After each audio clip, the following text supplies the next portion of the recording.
Hi everybody, Valerie here from Very Vegan Val, and I'm here with you today to show you how I make my super easy, quick and simple 5-ingredient vegan chicken. So I know not everybody becomes vegan because they don't like how meat tastes. For all of you who still want a little bit of sort of chicken-like flavor in your life, this is a great recipe that you can make ahead of time, have in your fridge, and then just add to any recipe that you would normally have chicken in.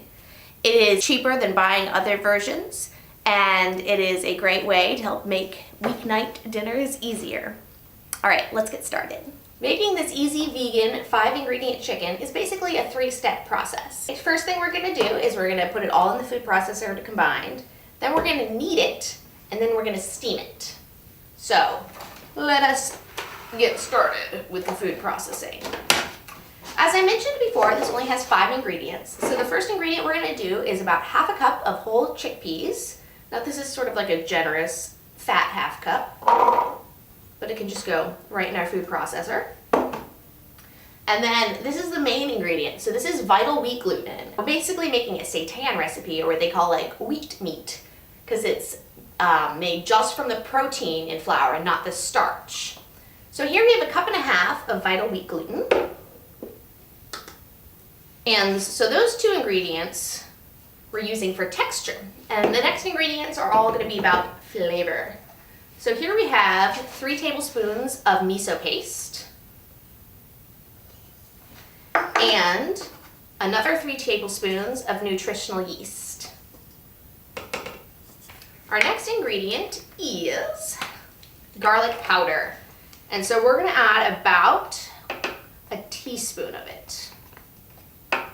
And there is one more ingredient that you could use. It's optional. It's not in my 5 ingredients, but I do think it helps a lot. And so that's just a spice blend. So I have this one. It's called Murals of Flavor. But if you have like a poultry seasoning you like, or really anything, just about ½ a teaspoon of it will add a little interest to your recipe. But it is totally optional, and you do not need to use it. We have all of our ingredients in here. The last thing we're going to do is we're going to add a cup of water, and we're going to add it slowly while it's processing because you don't want it to get too moist, although this should be just about the right amount. So I'll talk to you on the other side of this.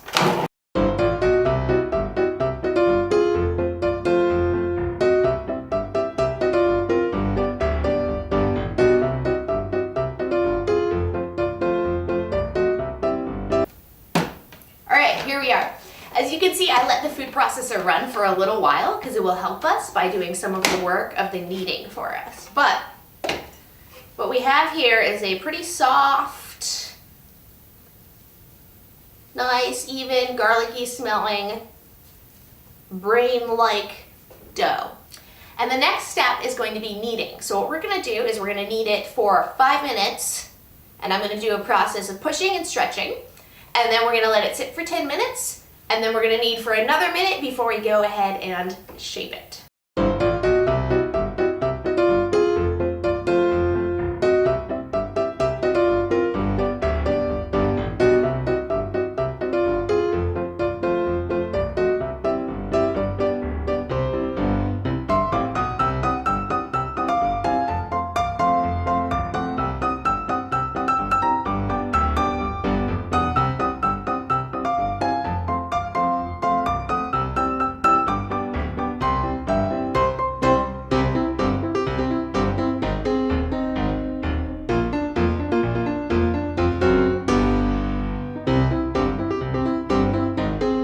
Alright, so we've just kneaded our dough for 5 minutes, let it rest for 10, and then just done a couple more kneads at the end to bring it all together. And I like to work with this from this point on with half of it at a time. Alright, and so I have this little half thing of our dough now, and I'm just gonna knead it a bit to stretch it out. And I wouldn't worry too much about shaping it that well because it's gonna grow when we cook it, and so its shape will sort of change a good amount anyway. Just sort of roll it into a sort of elongated burrito type shape maybe. Now with this, I usually cut it into about 5 pieces. So again, it's going to take a little muscle, but use your bench scraper These you don't need to do much with. Again, they're going to change their shapes when they're steaming anyway, but I just like to make them, you know, a nice little shape-like thing. I'm going to steam these little chunks of our chicken. So I have right here a skillet with a steamer thing inside, steaming basket, broken, but still works. And we're just going to get a little bit of water in there. And then we're gonna put our seitan chunks in. Don't worry if they touch a little bit, that's fine. Although I do try and keep them sort of far apart because like I said, they really will grow in here. So you wanna give them enough space to grow and express themselves. And then we'll cover it. And once we get it up to a boil, we're gonna turn it down to a simmer and let it steam for about 20 to 25 minutes.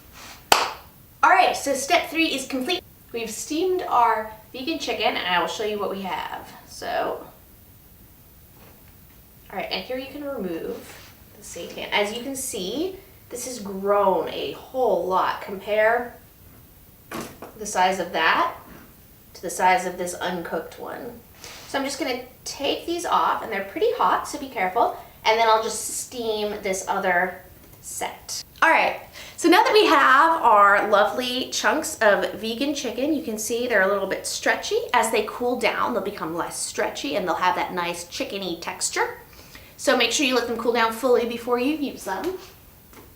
When you do use them, you can stick them in stir fries, curries, you could grill them, put them on a sandwich or a salad. I love to make sure that I get a nice sort of sear on the outside because it's really crispy and delicious. They taste great in marinades. Basically anything that you would do with chicken, you can do with this vegan chicken substitute. It's only 5 ingredients, so it's so simple to make. I love to have a batch in the fridge and just use it for whatever dinner I have coming up. So that's all I have for you guys today. If you make this chicken, make sure to tag me on social media at veryveganval. Let me know how it works out and show me the creations you make with this vegan chicken. If you like this video, give it a thumbs up and make sure to subscribe. Thanks, bye.